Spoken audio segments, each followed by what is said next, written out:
I'm Helga with Helga's Pennsylvania Cooking. And today I want to take you along with me on a little trip that the Disgruntled Mechanic and I took here about a month ago. We actually got a day out. And we went to see the Corning Glass Barge up at Watkins Glen, New York. The barge was actually in at the harbor, and they did a wonderful demonstration and gave a lot of history.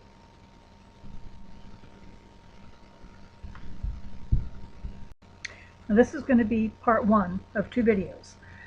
This video is going to go through the glass blowing demonstration and the history behind Corning Glass, which is pretty amazing and epic. I love Corning Glass, and they were able to save themselves by becoming industrial glass.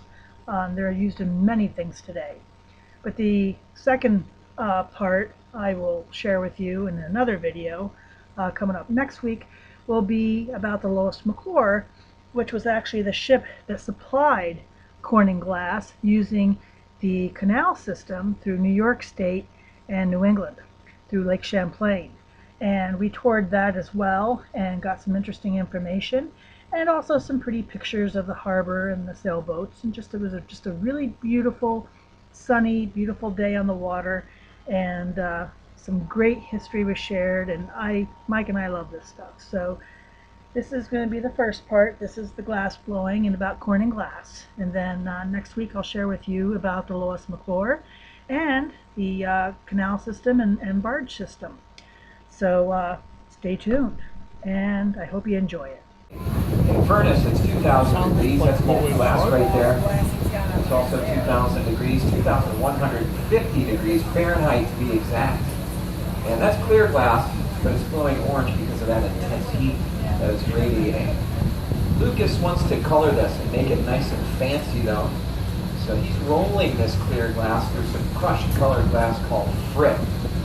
And we probably all know that glass is made out of sand, and you take that sand and you melt it at high temperatures and it becomes a liquid that's glass. But if you want colors in the glass, you add metals to it in the form of oxides, fluorides, carbonates, things like that. So for example, cobalt, you've heard of that, right? It makes a blue. Copper makes a turquoise color. Tin makes white. Manganese makes purple glass. Gold chloride, put in the glass, will make a nice pink. Get some of the pieces down here. Now, frit is just one way to apply those colors. It's a nice quick way for demonstration purposes because it goes pretty quickly. We can get through a lot to make a beautiful piece. And that's what we do here on the barge. Roll the glass through there. Lucas goes back to the furnace. He reheats it to melt it into the surface and create a thin layer of color on the outside of that glass. So, some of you may be wondering, why the heck are you blowing glass on a barge here in Watkins Glen when the Corning Museum of Glass is just 40 minutes down the road? The answer to that is because this is a celebration. We're celebrating summer, but we're also on a great tour that celebrates the 200th year of the Erie Canal System opening up here in New York State. And we're also celebrating 150 years of glass making coming to Corning, New York. In 1868, the Brooklyn Flint Glass Company was struggling in Brooklyn. There was a lot of competition, there were labor problems, and it cost a lot of money to get the coal, which was their main source of fuel, from Pennsylvania all the way to New York City. And they weren't getting it there by coming through the Erie Canal.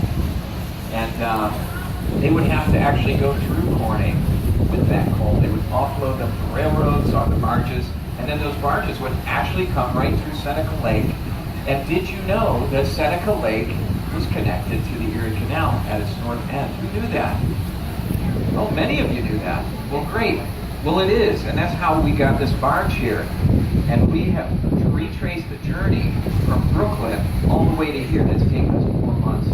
So that's how we've been celebrating, is by retracing those steps of the glass making from Brooklyn coming to Corning. And they came here on canal boats, very similar to our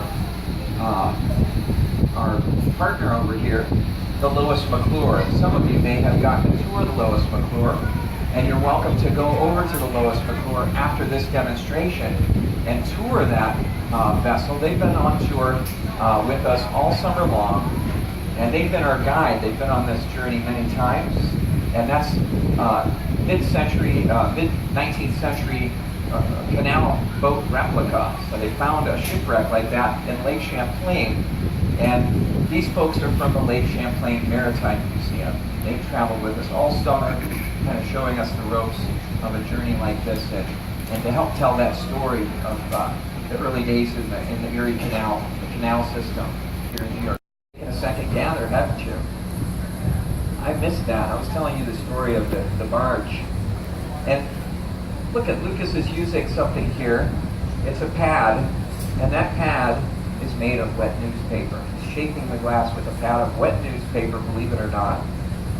And it's probably the Corning leader. That's our favorite shaping. That's the preferred one. I like using the leader.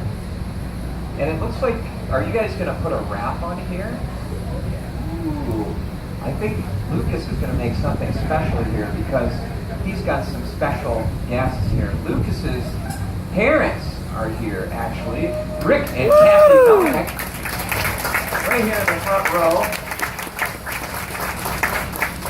And I'm sure they're so proud of their son. He's done so well out here this summer.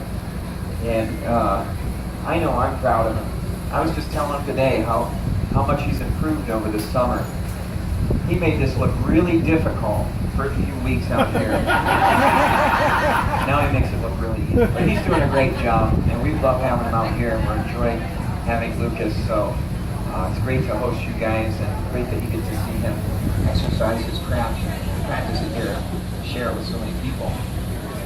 All right, so here's Lucas. Here's Stephanie. She's got a bit of colored glass. I think it's maybe green or something. Okay, iris opal, something. Oh, I see. Oh, cool. Wow. Some sort of curry color. Look at that. He just winds it on there like a snake. Wow. And he gets this nice spiral.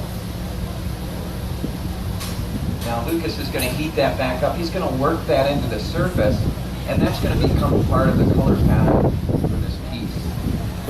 And I told you he's going to make something special, but I haven't told you what exactly he's going to make. Would you guys like to know, or would you like it to be a surprise? Surprise! Surprise? Yeah? Is that a consensus? I think so. All right, we're going to surprise you. I know what he's going to make, but I'm not going to tell you. You don't want to know? All right, so we got two types of furnaces here. This is our melter. That's our reheater.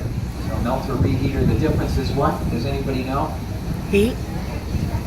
Temperature. Now, they're about the same temperature. Any other guesses? Did you see something different that he's doing in each one? What's that? This one he's turning it, that one he just stuff it in there. Kind of. Now the difference is, and I'm going to tell you guys, but don't forget, this one is the melter. Down inside there, there's a big clay pot about this big, and it holds 200 pounds of molten glass. So that's where we get the glass from. That's where we store the molten glass. That's on all the time. This furnace... Saw, like, subscribe, and join me next time here in Helga's Pennsylvania Cooking.